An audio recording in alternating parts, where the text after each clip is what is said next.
ওয়াল্লাহু গফুরুর রহিম।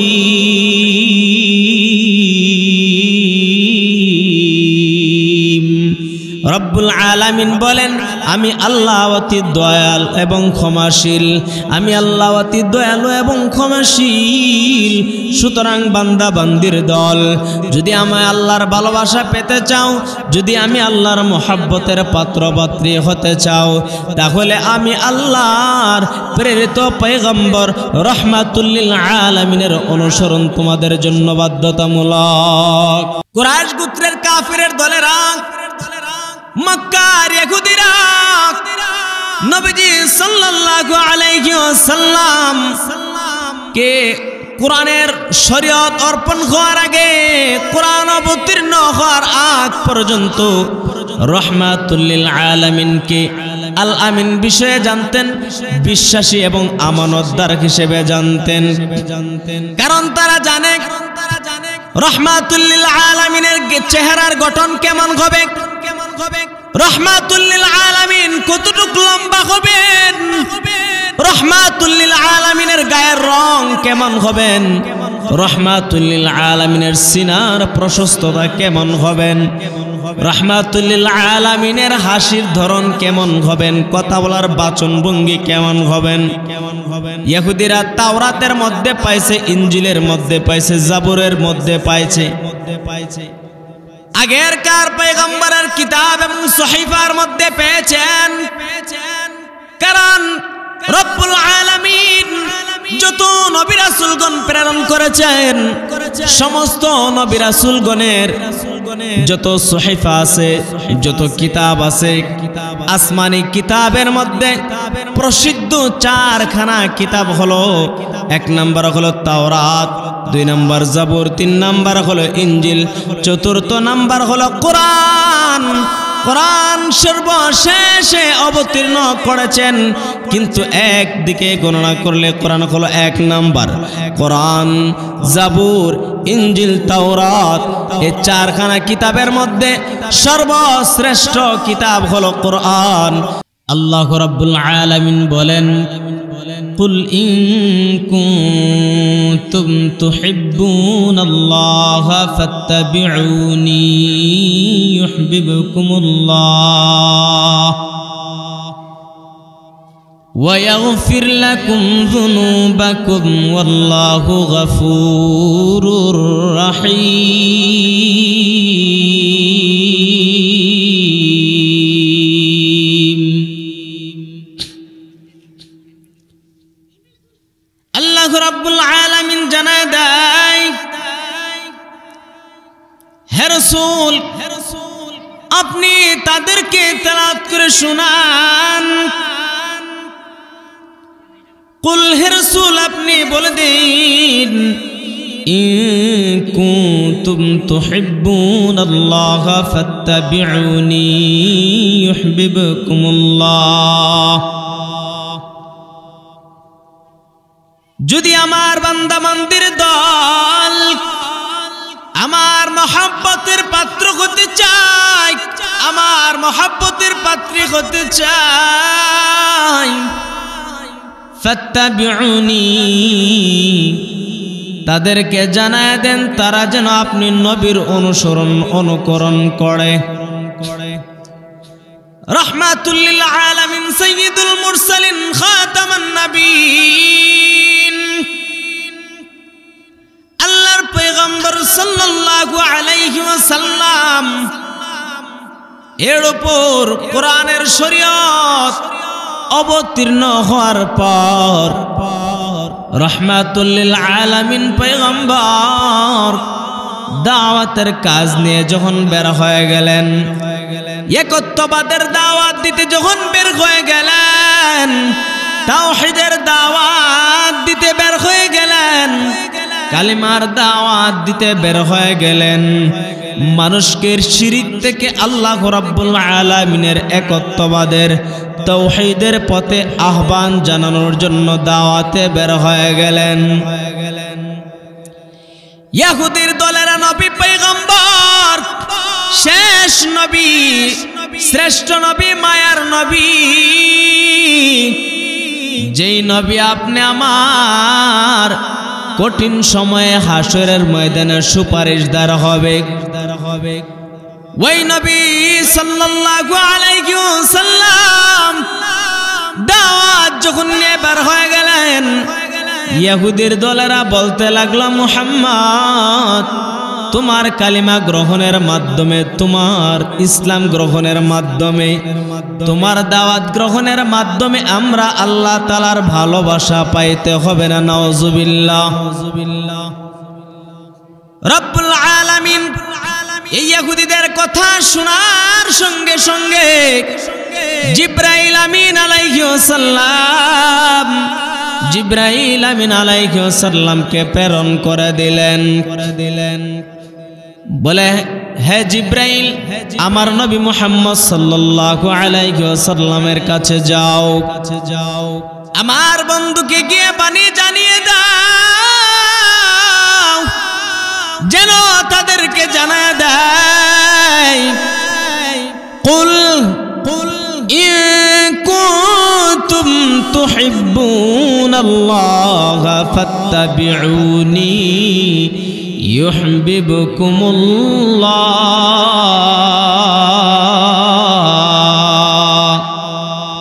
সূরা আল ইমরানের 31 নম্বর আয়াত নাযিল করে দিয়ে জানায় দেয়, হে রাসূল আপনি তাদেরকে জানিয়ে দিন, কুল হে রাসূল আপনি বলুন, ইন কুনতুম তুহিব্বুনাল্লাহ, যদি তারা আমার মহব্বত এবং ভালোবাসা পেতে চায়, ফাত্তাবিউনি, ফাত্তাবিউনির ব্যাখ্যা তাফসিরে জালালাইনের মধ্যে ব্যাখ্যা করেছেন, ফাত্তাবিউনি আই ইত্তিবা'i সুন্নতে মুহাম্মাদুর রাসূলুল্লাহ সাল্লাল্লাহু আলাইহি ওয়াসাল্লাম। ফাত্তাবিউনি যেন তারা আপনি নবীর অনুসরণ করে। নবীর অনুকরণ করলে আমাদের লাভ কি হবে, আমাদের ফায়দা কি হবে? আল্লাহ রাব্বুল আলামিন আমার তেলাওয়াতকৃত আয়াতের শেষ অংশে আল্লাহ বলেন, ফাত্তাবিউনি, নবীর অনুকরণ করলে লাভ কি হবে জেনে নাও। আল্লাহ বলেন, ইউহিব্বুকুমুল্লাহ, আমি আল্লাহর ভালোবাসার মহব্বত পাইবা। এই জন্য রবের ভালোবাসার পাত্র পাত্রী হতে চাইলে আল্লাহর নবী সাল্লাল্লাহু আলাইহি ওয়াসাল্লামের তরিকার বাইরে গেলে হবে না। রবের ভালোবাসা যদি পেতে চাও, রবের মহব্বতের পাত্র পাত্রী যদি হতে চাও, একমাত্র নবীজির অনুকরণ বাধ্যতামূলক। আল্লাহর ভালোবাসা পাইলে, আল্লাহর ভালোবাসা অর্জন করতে পারলে আমাদের ফলাফল কি হবে? রব্বুল আলামিন বলেন, ওয়ায়াগফির লাকুম যুনুবাকুম ওয়াল্লাহু গফুরুর রহিম।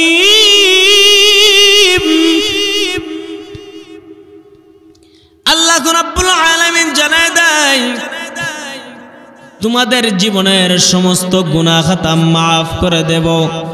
ওয়ায়াগফির লাকুম যুনুবাকুম, তোমাদের জীবনের সমস্ত গুনাহ খাতাগুলি মাফ হয়ে যাবে। ওয়াল্লাহু গফুরুর রহিম।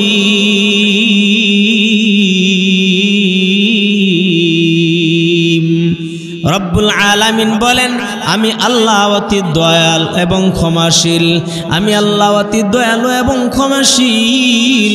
সুতরাং বান্দা বান্দির দল, যদি আমি আল্লাহর ভালোবাসা পেতে চাও, যদি আমি আল্লাহর মহব্বতের পাত্রপাত্রী হতে চাও, তাহলে আমি আল্লাহর প্রেরিত পয়গম্বর রাহমাতুল লিল আলামিনের অনুসরণ তোমাদের জন্য বাধ্যতামূলক। কুরাইশ গোত্রের কাফিরের দলেরা, মক্কার ইহুদিরা নবীজি সাল্লাল্লাহু আলাইহি ওয়াসাল্লাম কে কোরআনের শরীয়ত অর্পণ হওয়ার আগে, কোরআন অবতীর্ণ হওয়ার আগ পর্যন্ত রাহমাতুল লিল আলামিনকে আল আমিন বিষয়ে জানতেন, বিশ্বাসী এবং আমানতদার হিসেবে জানতেন। কারণ তারা জানে রাহমাতুল লিল আলামিনের চেহারার গঠন কেমন হবে, রহমাতুল লিল আলামিন কতটুক লম্বা হবেন, রহমাতুল লিল আলামিনের গায়ের রং কেমন হবেন, রহমাতুল লিল আলামিনের সিনার প্রশস্ততা কেমন হবেন, রহমাতুল লিল আলামিনের হাসির ধরন কেমন হবেন, কথা বলার বাচন ভঙ্গি কেমন হবেন। ইহুদিরা তাওরাতের মধ্যে পাইছে, ইনজিলের মধ্যে পাইছে, জাবুরের মধ্যে পাইছে, আগেরকার পয়গম্বরের কিতাব এবং সহিফার মধ্যে পেয়েছেন। কারণ রব্বুল আলামিন যত নবী রাসূলগণ প্রেরণ করেছেন, সমস্ত নবী রাসূলগণের যত সহিফা আছে, যত কিতাব আছে, আসমানি কিতাবের মধ্যে প্রসিদ্ধ চারখানা কিতাব হলো, এক নম্বর হলো তাওরাত, দুই নম্বর জাবুর, তিন নম্বর হলো ইনজিল, চতুর্থ নম্বর হলো কোরআন। কোরআন সর্বশেষে অবতীর্ণ করেছেন, কিন্তু একদিকে গণনা করলে কোরআন হলো এক নাম্বার। কোরআন, জাবুর, ইনজিল, তাওরাত, এই চারখানা কিতাবের মধ্যে সর্বশ্রেষ্ঠ কিতাব হলো কোরআন। রব্বুল আলামিন বলে চারখানা প্রসিদ্ধ কিতাব ব্যতীত আরো শত শত হাজার হাজার সহিফা আছে। ওই সমস্ত সহিফাগুলির মধ্যে আমার নবীর গঠন কেমন হবে সবকিছু জানিয়ে দেওয়া হয়েছে, আমার নবীর হাসি কেমন হবে জানিয়ে দেওয়া হয়েছে, আমার নবীর কথা বলার ধরন কেমন হবে জানিয়ে দেওয়া হয়েছে, আমার নবী হাসি দিলে কেমন হবে, মুস্কি হাসির ধরনটা কেমন হবে জানিয়ে দিয়েছে। ইহুদিরা যখন তাওরাত, জাবুর, ইনজিল পড়তে শুরু করে দিলেন, ওইগুলি তেলাওয়াত করার পর নবী মুহাম্মদ সাল্লাল্লাহু আলাইহি ওয়াসাল্লাম সম্পর্কে অবহিত হলেন। নবীজি সাল্লাল্লাহু আলাইহি ওয়াসাল্লাম উনার আম্মা জানের গর্ভের মধ্যে যখন আসেন, আল্লাহর নবী সাল্লাল্লাহু আলাইহি ওয়াসাল্লামের মা বলেন, আমার সন্তান যখন গর্ভে আসে আমার কোনো ব্যথা অনুভব হয় নাই, আমার সন্তান যখন আমার গর্ভে আসে আমার দেখতেছি পুরাটা মক্কায় আলোকিত হয়ে গেছে, পূর্ণিমার চাঁদের চেয়ে আরো বেশি। সুবহানাল্লাহ। সুতরাং নবী করিম সাল্লাল্লাহু আলাইহি ওয়াসাল্লাম এর আম্মা জান কতই না ভাগ্যবান। নবীজি সাল্লাল্লাহু আলাইহি ওয়াসাল্লামের জন্ম থেকে 40 বছরের আগ পর্যন্ত, 39 বছর পর্যন্ত যে বয়সটা ছিল সেই বয়সটাকে বলা হয় মিলাদুন নবী। সুবহানাল্লাহ। এই মিলাদুন নবী, নবী করিম সাল্লাল্লাহু আলাইহি ওয়াসাল্লামের জন্ম থেকে নিয়ে শরীয়ত নাজিল হওয়ার আগ পর্যন্ত, কোরআন অবতীর্ণ হওয়ার আগ পর্যন্ত এই দিনগুলির বিষয়ে যত আলোচনা করবেন তত বেশি সওয়াবের ভাগীদার হবেন। আর মদিনার জিন্দেগির 23 বছরের জীবনী যত বেশি পালন করবেন আর অনুকরণ করবেন, আমার নবী বলেন আমার উম্মত তত বেশি আমার রঙে রঙিন হতে যায়। এই জন্য রাহমাতুল লিল আলামিন বলেন, নবী করিম সাল্লাল্লাহু আলাইহি ওয়াসাল্লামের সুন্নাত তরিকা যদি মানতে চাও, সাহাবায়ে কেরাম রাদিয়াল্লাহু তাআলা আনহু আজমাইনকে অমান্য করে নবীজির সুন্নাত পালন করতে পারবে না। কারণ নবী করিম সাল্লাল্লাহু আলাইহি ওয়াসাল্লাম ছিলেন আমানতদার, আল আমিন, বিশ্বাসী। তারা জানতো যে আব্দুল্লাহর বেটা মুহাম্মদ কুরাইশ গোত্রের মধ্যে এমন একজন বালক আসবে। শিশু নবী মুহাম্মদ সাল্লাল্লাহু আলাইহি ওয়াসাল্লাম এর আম্মা জান বলেন, আমার সন্তান যখন গর্ভে আমি ধারণ করি ব্যথা অনুভব হয় নাই, প্রসবের সময় ব্যথা অনুভব হয় নাই।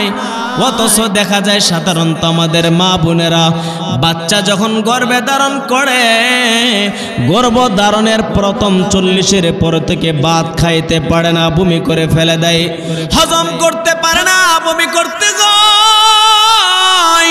রব্বুল আলামিন বলেন আমার পয়গম্বর সাল্লাল্লাহু আলাইহি ওয়াসাল্লাম তার মা আমেনা, এরকম কোনো কিছু হতে হয় না। সুবহানাল্লাহ।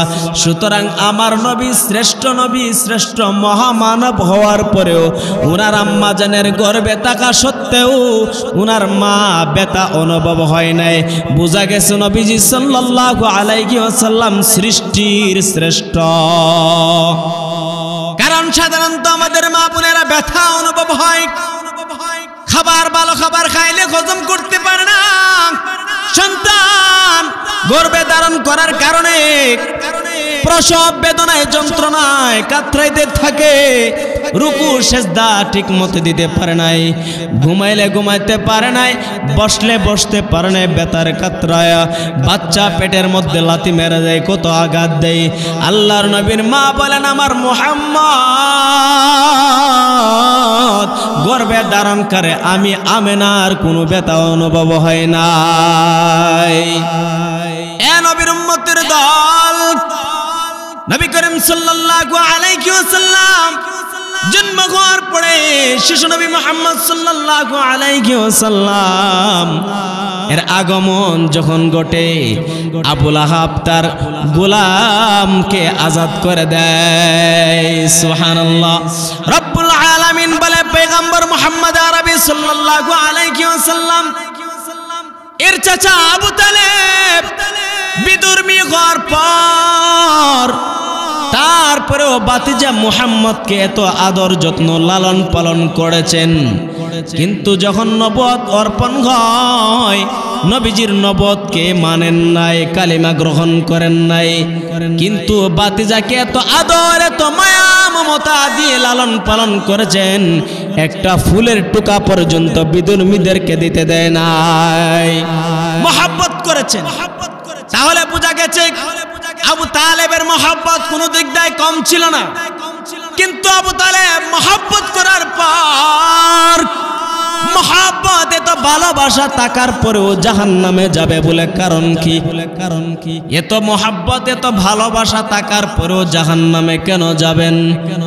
আল্লাহর নবী বলেন ফাত্তাবিউনি, অনুসরণ নাই, অনুকরণ নাই।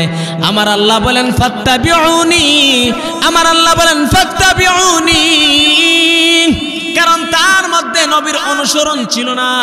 ফাত্তাবিউনি আই ইত্তিবাই সুন্নাত মুহাম্মাদুর রাসূলুল্লাহ সাল্লাল্লাহু আলাইহি ওয়াসাল্লাম। সুতরাং এখান থেকে স্পষ্ট বোঝা যায় ভালোবাসা মহব্বত এমন এক জিনিস শুধু মুখে মুখে বললে হবে না, বাস্তবায়ন করতে হবে। বাস্তব পক্ষে যদি ভালোবাসা দাবিদার হয়ে থাকে, তাহলে নিজের জীবন যাবে, জেল জুলুম অত্যাচার নিপীড়ন নির্যাতন সহ্য করবে। হযরত বেলাল রাদিয়াল্লাহু তাআলা আনহু নাই, সুমাইয়া রাদিয়াল্লাহু তাআলা আনহার নাই। পর্দার মা বোনরা কান পেতে শুনুন, নবী মুহাম্মদ সাল্লাল্লাহু আলাইহি ওয়াসাল্লামের মহব্বত ভালোবাসা কেমন ছিলেন মহিলাদের ভিতরে। হযরত সুমাইয়া রাদিয়াল্লাহু তাআলা আনহা কালিমা গ্রহণ করার কারণে, নবীর তরিকা মানার কারণে, নবীর অনুসরণ করার কারণে সুমাইয়া রাদিয়াল্লাহু তাআলা আনহা দ্বীনের জন্য সর্বপ্রথম শহীদ হয়। সুমাইয়া রাদিয়াল্লাহু তাআলা আনহাকে তো নির্মমভাবে অত্যাচার ও বিচার করেছে ইহুদির দলেরা। উলঙ্গ বেহায়াপনা করে উলঙ্গ অবস্থায় লজ্জাস্থানের মধ্যে তীর নিক্ষেপ করে দিয়েছে। কিন্তু সুমাইয়া রাদিয়াল্লাহু তাআলা আনহা কালিমা ছাড়েন নাই। বলেছে কাফেরের দলের আমার জীবন দিতে পারো, আমার জীবনকে নিষ্পেষিত করে দিতে পারো, আমার ইজ্জত তোমরা নিয়ে কারাকারি করতে পারো, কিন্তু আমি নবী মুহাম্মদ সাল্লাল্লাহু আলাইহি ওয়াসাল্লামের কালিমা গ্রহণ করেছি, আমি ইসলাম ত্যাগ করার জন্য কালিমা গ্রহণ করে নাই। বোঝা গেছে তারা মহব্বত করেছে দিল থেকে, স্ত্রী পুত্র সন্তানাদি মা বাবা এমনকি নিজের জান থেকে, নিজের জীবন থেকে, ইজ্জত আবরু থেকে বেশি মহব্বত করেছেন। তাহলে বোঝা গেছে মহব্বত ভালোবাসা এমন একটি জিনিস শুধু মুখে মুখে নয়, বাস্তবায়ন করে দেখায়। যারা তারাই প্রকৃত নবীজির আশিকের দাবিদার হতে পারে। সাহাবায়ে কেরাম রাদিয়াল্লাহু তাআলা আনহু নবীজিকে কেমন ভালোবেসেছেন, নবীজিকে কেমন মহব্বত করেছেন। হযরতে বেলাল রাদিয়াল্লাহু তাআলা আনহু একজন গোলাম ছিলেন, হাবশী গোলাম। উমাইয়া বিন খালফের গোলাম ছিলেন।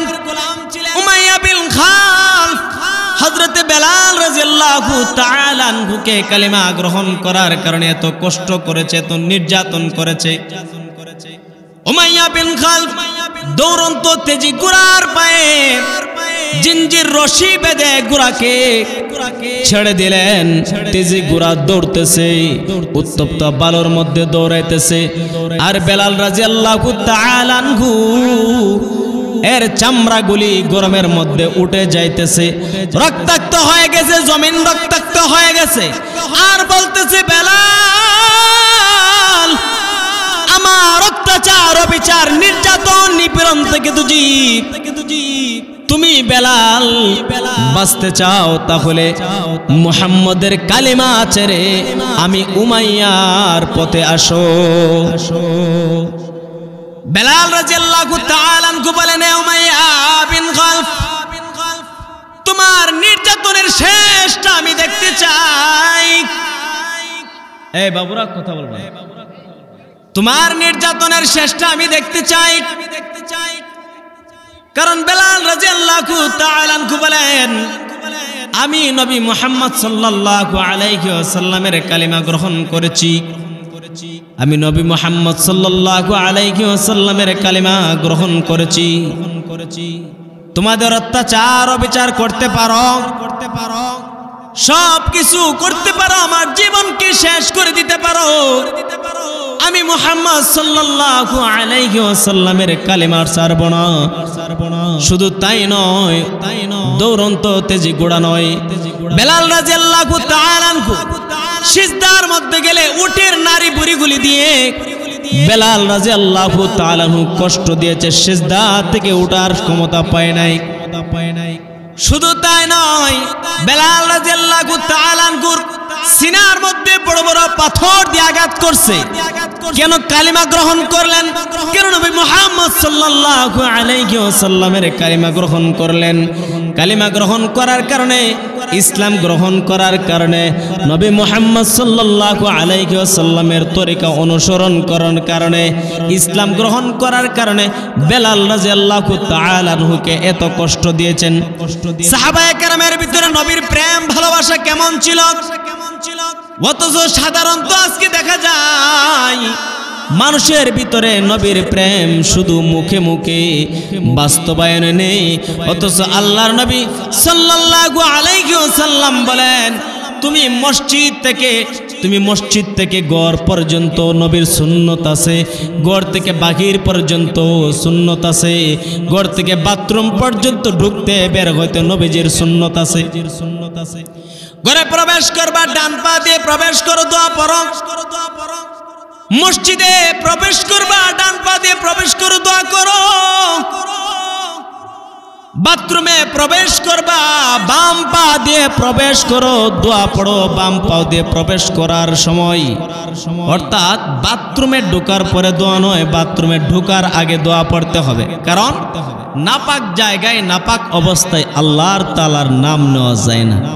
সুতরাং নবীজির সুন্নাত তরিকা, মসজিদ থেকে ঘর পর্যন্ত, ঘর থেকে বাথরুম পর্যন্ত রাস্তা দিয়ে চলার সময় নবীজির তরিকা আছে। ডান দিক দিয়ে চললে নবীজির তরিকা, বাম দিক দিয়ে চললে রাষ্ট্রীয় তরিকা। কারণ ড্রাইভিং এর ক্ষেত্রে বাম দিক হলো প্রাধান্য। রাষ্ট্রীয় সিস্টেম হলো রাস্তার বাম সাইড দিয়ে হাঁটা। আর যদি আপনি ইচ্ছা করে ডান দিক দিয়ে হাঁটেন, তাহলে আপনি নবীজির তরিকা অনুসরণ করলেন, সেটা ইবাদত। বাথরুমে প্রবেশ করার সময় ডান পা দিয়ে প্রবেশ করলেন, দোয়া পড়লেন।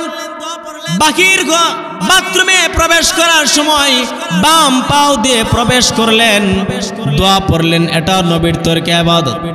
আবার বাহির হওয়ার সময় ডান পা দিয়ে বাহির হইলেন, দোয়া পড়লেন, এটা ইবাদতের অন্তর্ভুক্ত। এ নবীজির উম্মতের দল, তাহলে বোঝা গেছে নবীজির তরিকা অনুযায়ী যদি আমাদের উজু ইস্তেনজা চলাফেরা কথা বলার সময় আপনি মুস্কি হাসি দিলেন, সেটাও নবীজির সুন্নত ইবাদত। সুবহানাল্লাহ। তাহলে নবীজির তরিকা মানার কারণে যদি ইবাদত হয়ে যায়, আমাদের জন্য অনুকরণটা করাটা হলো আমাদের জন্য করণীয়। আর নবীজির সুন্নত তরিকা অনুযায়ী যদি চলতে পারি তাহলে আল্লাহর ভালোবাসা পাওয়া যাবে। সাহাবায়ে কেরাম রাদিয়াল্লাহু তাআলা আনহুর প্রতি রব্বুল আলামিন খুশি হয়ে গিয়েছেন। খুশি হয়ে গিয়ে আল্লাহ রাব্বুল আলামিন বলেন, রাদিয়াল্লাহু আনহুম ওয়া রাদু আন। সাহাবায়ে কেরাম রাদিয়াল্লাহু তাআলা আনহুর প্রতি আল্লাহ খুশি। আল্লাহর আইনের প্রতি আনুগত্য করে সাহাবায়ে কেরাম রাদিয়াল্লাহু তাআলা আনহু আজমাইন তারাও খুশি। এই জন্য আশারায়ে মুবাশশারা 10 জন সাহাবী এর মধ্যে উল্লেখযোগ্য সাহাবী সিদ্দিক আবু বকর রাদিয়াল্লাহু তাআলা আনহু, উসমান গনি রাদিয়াল্লাহু তাআলা আনহু, উমর ফারুক রাদিয়াল্লাহু তাআলা আনহু, উমর ইবনুল খাত্তাব রাদিয়াল্লাহু তাআলা আনহু, উসমান গনি রাদিয়াল্লাহু তাআলা আনহু, আলী রাদিয়াল্লাহু তাআলা আনহু। তারা নবীজিকে কেমন মহব্বত করেছেন, তারা জীবন কেমন পরিচালনা করেছেন, নবীজির তরিকা কেমন ভালোবেসেছেন। হযরত ওমর রাদিয়াল্লাহু তাআলা আনহুকে মসজিদে নববীতে আল্লাহর নবী সাল্লাল্লাহু আলাইহি ওয়াসাল্লাম সাহাবায়ে কেরাম রাদিয়াল্লাহু তাআলা আনহুকে নিয়ে তালিম করতেছেন। জিজ্ঞেস করলেন, ওমর তোমার ভিতরে নবীর প্রেম কতটুকু আছে, নবীর ভালোবাসা কেমন আছে? ওমর রাদিয়াল্লাহু তাআলা আনহু বললেন, ইয়া রাসূলুল্লাহ, ইয়া হাবিবাল্লাহ, আমার ভিতরে নবীর প্রেম এতটুকু আছে। আমার স্ত্রী পুত্র সন্তান আদি সম্পদ সব থেকে বেশি মায়া মহব্বত একমাত্র আপনি নবীজিকে করি।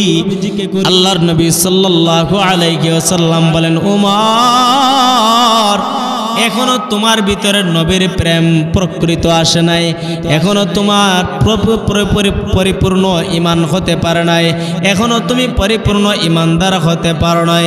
আল্লাহর নবী সাল্লাল্লাহু আলাইহি ওয়াসাল্লামের সাহাবায়ে কেরামের মধ্যে অন্যতম জলিলুল কদর সাহাবী ছিলেন হযরতে ওমর রাদিয়াল্লাহু তাআলা আনহু। আজকে থেকে 1450 বছর 1500 বছর আগে এত বছর এত জলিলুল কদর সাহাবী, এত বড় একজন সাহাবী যিনি অর্ধ জাহানের শাসক ছিলেন, ওই সাহাবীকে বললেন, ওমর এখনো পরিপূর্ণ ঈমানদার হতে পারো নাই, কেননা তোমার জীবনের চেয়ে বেশি মহব্বত। এই কথাটা বলো নাই। সঙ্গে সঙ্গে সাহাবী ওমর রাদিয়াল্লাহু তাআলা আনহু বললেন, ইয়া রাসূলুল্লাহ, আমার জীবনের চেয়ে বেশি মহব্বত করি আপনি নবীকে। আল্লাহর নবী সাহাবী ওমর রাদিয়াল্লাহু তাআলা আনহু বললেন, ওমর রাদিয়াল্লাহু তাআলা আনহুকে আল্লাহর নবী বলেন, হে ওমর, এতক্ষণে তুমি পরিপূর্ণ ঈমানদার হতে পেরেছো। তাহলে বোঝা গেছে আমাদের মা বাবা, স্ত্রী পুত্র সন্তানাদি ধন সম্পদ, এমনকি নিজের জীবন থেকে বেশি ভালোবাসা মহব্বত করতে হবে একমাত্র আপনি আমার মায়ার নবী, কলিজার নবী মুহাম্মদুর রাসূলুল্লাহ সাল্লাল্লাহু আলাইহি ওয়াসাল্লামকে।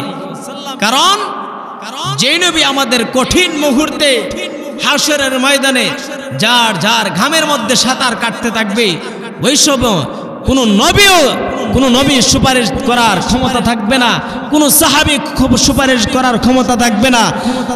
হযরতে ঈসা আলাইহিস সালাম কাছে যাবেন, ঈসা আলাইহিস সালাম বলবেন, নূহ আলাইহিস সালামের কাছে যাও। নূহ আলাইহিস সালাম বলেন, ইদ্রিস আলাইহিস সালামের কাছে যাও। ইদ্রিস আলাইহিস সালাম বলেন, ইয়াহইয়া আলাইহিস সালামের কাছে যাও। ইয়াহইয়া আলাইহিস সালাম বলবেন, সালেহ আলাইহিস সালামের কাছে যাও। সালেহ আলাইহিস সালাম বলবেন, মুসা পয়গম্বরের কাছে যাও। মুসা আলাইহিস সালাম বলেন ইব্রাহিম আলাইহিস সালামের কাছে যাও। এই সুপারিশ করার ক্ষমতা আমার না, আমার জীবন আমার আমল নামা নিয়ে আমি চিন্তাত আছি। রব্বিয়া নফসি রব্বিয়া নফসি বলতে থাকবি। ইব্রাহিম আলাইহিস সালাম বলবে আদম নবীর কাছে যাও। আদম আলাইহিস সালাম বলে রব্বিয়া নফসি রব্বিয়া নফসি, হে আল্লাহ আমাকে বাঁচাও আমাকে বাঁচাও বাঁচাও। আদম আলাইহিস সালাম বলবে আমার কাছে সুপারিশ করার ক্ষমতা নাই। আদম আলাইহিস সালাম বলবে দু জাহানের বাদশা পয়গম্বর রাহমাতুল লিল আলামিন সাইয়্যিদুল মুরসালিন খাতামান নবীন হযরত মুহাম্মদ মুস্তাফা সাল্লাল্লাহু আলাইহি ওয়াসাল্লামের কাছে যাও। গিয়ে দেখবেন আপনি আমার দয়ার নবী মায়ার নবী ইয়া উম্মতি বলে কান্নাকাটি করতেছেন। হে আল্লাহ আমার উম্মতের কি উপায় হবে, আমার উম্মতের কি উপায় হবে। ওই নবী কোরআনের জন্য দ্বীনের জন্য কত কষ্ট করতে হয়েছে, ওই নবী কোরআনের জন্য কত কষ্ট সহ্য করতে হয়েছে। এই মায়ার নবী কোরআন অবতীর্ণ হওয়ার পর দাওয়াত দিতে যখন বের হয়ে গেলেন, ইহুদিরা বলতে লাগলো মুহাম্মদ তোমার কালিমা গ্রহণ করার মাধ্যমে আমরা আল্লাহর ভালোবাসা পাইতে হবে না, আমরা আমাদের প্রতিমার পূজার মাধ্যমে আল্লাহর ভালোবাসা পেয়ে থাকি। নাউজুবিল্লাহ। গায়রুল্লাহর পূজার দ্বারা আল্লাহ পাওয়া যায় না, দেবদেবীর পূজার দ্বারা আল্লাহ পাওয়া যায় না, শিরকের মাধ্যমে আল্লাহ পাওয়া যায় না, চন্দ্রের পূজার দ্বারা, সূর্যের পূজার দ্বারা, গাছের পূজার দ্বারা। বট গাছ দেখলে ভগবান বলে ডাক দিবা, ওই সমস্ত দেবদেবীর পূজা, গাছের পূজা, মাছের পূজা, শিরকের মাধ্যমে আল্লাহর ভালোবাসা পাওয়া যায় না। তৎক্ষণাৎ আল্লাহর নবী সাল্লাল্লাহু আলাইহি সাল্লামের উপর আমার তিলাওয়াতকৃত আয়াত সূরা আল ইমরানের 31 নম্বর আয়াত নাজিল করে দিয়ে আল্লাহ রাব্বুল আলামিন জানায় দেন, কুল হে রাসূল আপনি বলে দিন, ইন কুনতুম তুহিব্বুনাল্লাহ ফাত্তাবিউনি ইউহিব্বুকুমুল্লাহ। যদি তারা আমার মহব্বতের দাবিদার হয়ে থাকে, যদি তারা আমার ভালোবাসার পাত্র হওয়ার দাবিদার হয়ে থাকে, ফাত্তাবিউনি তাদেরকে জানায় দেন তারা যেন আপনি নবীর অনুকরণ করে। ইউহিব্বুকুমুল্লাহ, যদি আপনি নবীর অনুকরণ করে চলে, আমি আল্লাহ ওই বান্দা বান্দীদেরকে মহব্বত করব। আর যে বান্দা বান্দীদেরকে আমি আল্লাহ মহব্বত করে নিব, যে বান্দা বান্দীদেরকে আমি আল্লাহ ভালোবাসবো, ওয়া ইয়াগফির লাকুম যুনুবাকুম, তাদের জীবনের সমস্ত গুনাহ খাতা ক্ষমা করে দেব। ওয়াল্লাহু গাফুরুর রহিম। আল্লাহ রাব্বুল আলামিন বলে আমি আল্লাহ অতি ক্ষমাশীল এবং দয়ালু। সুতরাং বোঝা গেছে নবীজি সাল্লাল্লাহু আলাইহি ওয়াসাল্লাম ইহুদিদের কাছে কালিমা গ্রহণের আগে, কোরআন নাজিল হওয়ার আগে, কালিমার দাওয়াতের আগ পর্যন্ত বিশ্বস্ত ছিলেন, আল আমিন ছিলেন।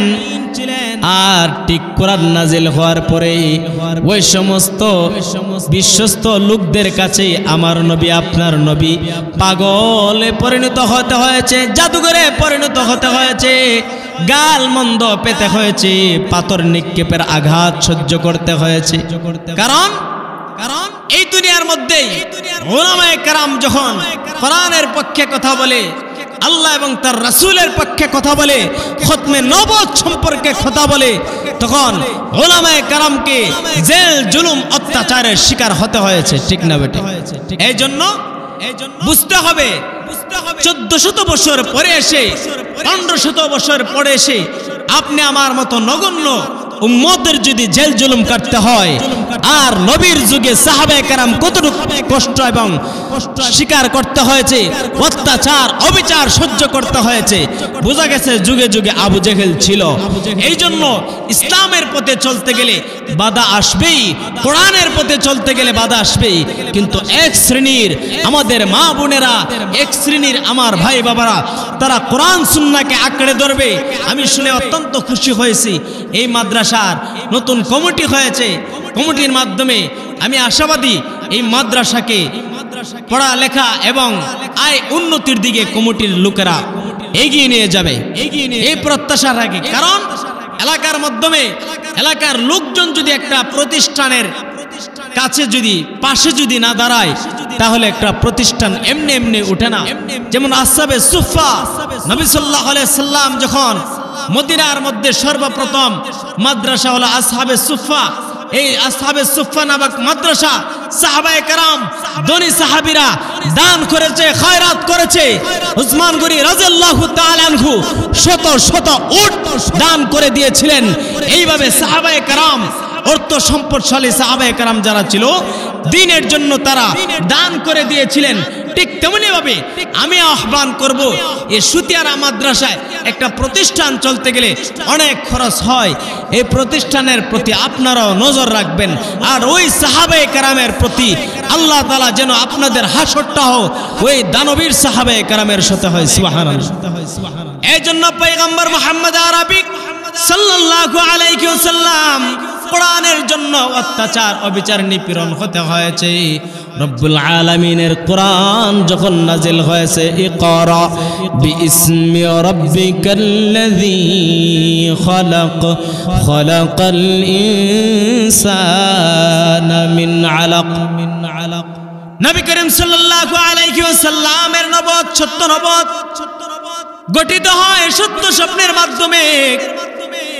আম্মা জান আয়েশা সিদ্দিকা রাদিয়াল্লাহু তাআলা আনহা বলেন, পয়গম্বর রাসূল সাল্লাল্লাহু আলাইহি সাল্লামের নবুয়ত প্রকাশ হয় সত্য স্বপ্নের মাধ্যমে। যখন নবীজি সাল্লাল্লাহু আলাইহি ওয়াসাল্লাম সত্য স্বপ্নে দেখেন ওনার ঘরের মধ্যে চন্দ্রের আলোর চেয়ে বেশি আলো ছড়িয়ে আছে, আর দুনিয়ার পুরা জগৎ নবীজির পিছনে পিছনে চলতেছে। নবীজি সাল্লাল্লাহু আলাইহি ওয়াসাল্লাম এরপর থেকে হারা গুহায় একত্রে একা একা ইবাদতের মধ্যে লিপ্ত হয়ে গেলেন। নবীজি সাল্লাল্লাহু আলাইহি সাল্লামের কাছে হঠাৎ করে জিবরাইল আমিন আলাইহিস সালাম সালাম দিলেন, কোরআন নিয়ে হাজির হলেন। ইকরা হে রাসূল পড়ুন। নবীজি সাল্লাল্লাহু আলাইহি সাল্লাম বলেন, মান আনা বিকারি, মা আনা বিকারি, আমি পড়তে জানি না। নবীজি সাল্লাল্লাহু আলাইহি ওয়াসাল্লামের কাছে জিবরাইল আলাইহিস সালাম বলেন, বিইসমি রাব্বিকাল্লাযী খালাক, ওই রবের নামে পড়ুন যেই রব সৃষ্টি করেছেন কিসের থেকে? খালাকাল ইনসানা মিন আলাক, জমাট রক্ত থেকে সৃষ্টি করেছেন, ওই রবের নামে পড়ুন। নবীজি সাল্লাল্লাহু আলাইহি ওয়াসাল্লামের কাছে যেহেতু সর্বপ্রথম পড়ার কথা এসেছে, সুতরাং বোঝা গেছে আমাদের আমলের কথা প্রথম বলা হয় নাই, শিক্ষার কথা প্রথম বলা হয়েছে। এ সুতিয়ারার মুসলমান ইমানদার আল্লাহর গোলাম, পর্দার আড়ালের মা বোনেরা গো, যেহেতু আল্লাহ রাব্বুল আলামিন সর্বপ্রথম বলেছেন ইকরা, পড়ার কথা বলেছেন, আমরা আমাদের সন্তানদেরকে সুতিয়ারা হাফেজিয়া মাদ্রাসার মধ্যে দিয়ে কোরআনের হাফেজ বানাইবো। কারণ কোরআনের হাফেজের দাম আছে।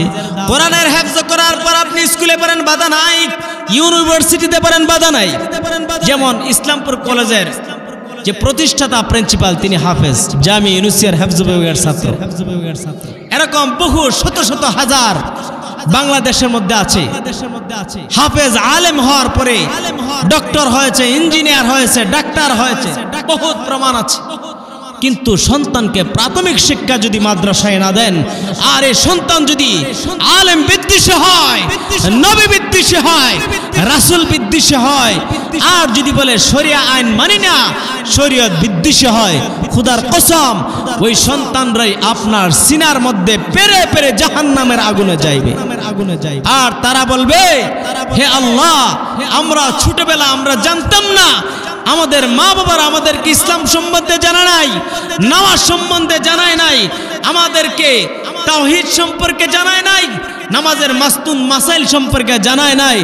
রব্বুল আলামিন আজকে ওই সমস্ত মা বাবাদেরকে জাহান্নামে, নাউজুবিল্লাহ, নাউজুবিল্লাহ। কারণ আমরা সন্তানদের অভিযোগের কারণে যেন জাহান্নামে না যাইতে হয়, ওই দিকে আমরা খেয়াল করব। কারণ সন্তানের অভিযোগ থেকে যদি বাঁচতে চান, সন্তান আল্লাহর পক্ষ থেকে আপনার কাছে আমানত। এই সন্তানকে ধর্মীয় শিক্ষা দেওয়া আপনার জন্য দায়িত্ব, ফরজ আইন। কারণ আপনি আমি পড়তে যদি না পারি, আপনি পড়তে পারেন নাই, কোরআন শিক্ষা করতে পারেন নাই, ইলমে ওয়াহি নবীজির হাদিসের বাণী সুন্নাহ শিখতে পারেন নাই, আপনার সন্তানটাকে এই হাফিজিয়া মাদ্রাসার মধ্যে ভর্তি করে দেন। আপনার মেয়ে আছে, মহিলা মাদ্রাসায় ভর্তি করে দেন। আরে মহিলাদের মাসআলা কিতাবের মধ্যে মহিলাদের মাসআলা বেশি, হাদিসের কিতাবের মধ্যে মহিলাদের সম্পর্কে হাদিসের বেশি। এই জন্য মহিলাদেরকে, আমাদের সন্তানদেরকেও মাসআলার দিকে খেয়াল করব। আল্লাহ তাআলা আমাদের সন্তানদেরকে কোরআন সুন্নাহ অনুযায়ী ইলমের শিক্ষা দেওয়ার এবং নিজেকে চলার নবীর সুন্নাত তরিকা অনুযায়ী তৌফিক দান করুক। ওয়া মা আলাইনা ইল্লাল বালাগ। আসসালামু আলাইকুম ওয়া রাহমাতুল্লাহি ওয়া বারাকাতুহু।